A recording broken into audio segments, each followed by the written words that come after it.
నేను ఇవాళ ఈ వేదికగా ఇంతకుముందు ఆయన నాకు సవాల్ ఇచ్చింది కాబట్టి నేను చెప్తున్నా, సవాల్ ఇచ్చిన ఆయనకే చెప్తున్నా, నీకు నిజంగా ఇప్పుడు అందరూ మెన్షన్ చేస్తున్నా ఏదైతే దేవునూరు అటవీ భూముల పక్కన ఆ దేవునూరులో నీవు దొంగతనంగా నీ బినామీ పేరు మీద నీవు భూములు కొన్నవా లేదా? ఆ భూములకు నీవు ఒక జీతగాన్ని పెట్టుకొని గత నెల వరకు కూడా గత సీజన్ల వరకు కూడా వ్యవసాయం చేయించినవా లేదా?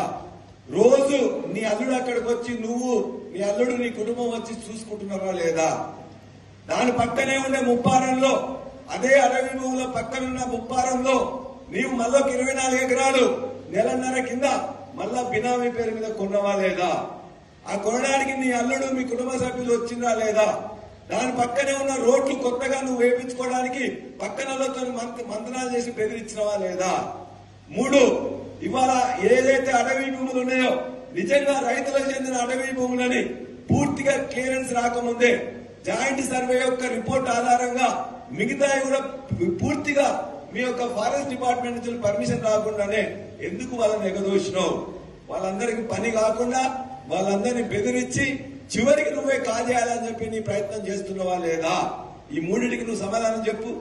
ఖచ్చితంగా నీ యొక్క బినామీలు అక్కడ ఉన్నారా లేదా? ఆ దేవునూరు గ్రామస్తులందరినీ అడుగు, ఆ ముప్పారం గ్రామస్తులందరినీ అడుగు. ఎవరైతే నువ్వు రైతులను ఇక్కడ పంపిస్తున్నావో ఆ రైతుల పేరు మీద 1000 ఎకరాలు కొలగొట్టడానికి నువ్వు సిద్ధపడ్డావా లేదా?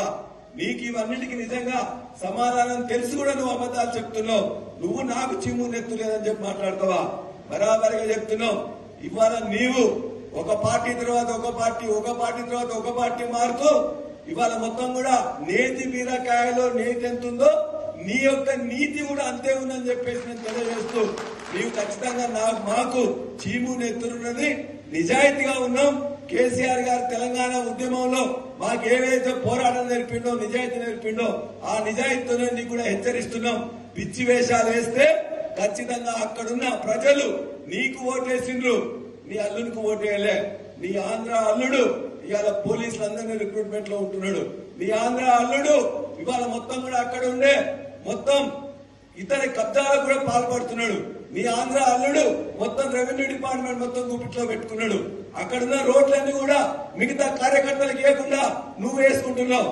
ఇటువంటి పిచ్చి పనులు చేసుకుంటూ మొత్తం కూడా నీ ఆంధ్ర అల్లులతో ఇక్కడ దోపిడీ చేపిస్తూ మేమిచ్చిన గులాబీ విజయాన్ని ఇలా వాళ్ళకి తాకట్టు పెట్టుకొని భూములను గుంజుకున్నామని చేస్తూ నాకు చింపు నెత్తులేదని చెప్పి మాట్లాడతావా? జాగ్రత్త బిడ్డ, ఖచ్చితంగా అన్నింటి కూడా నిరూపిస్తాం. నీ యొక్క మొత్తం కూడా నువ్వు వేసుకున్న ముసుగును కూడా తొలగిస్తామని చెప్పి కూడా నేను హెచ్చరిస్తా ఉన్నా.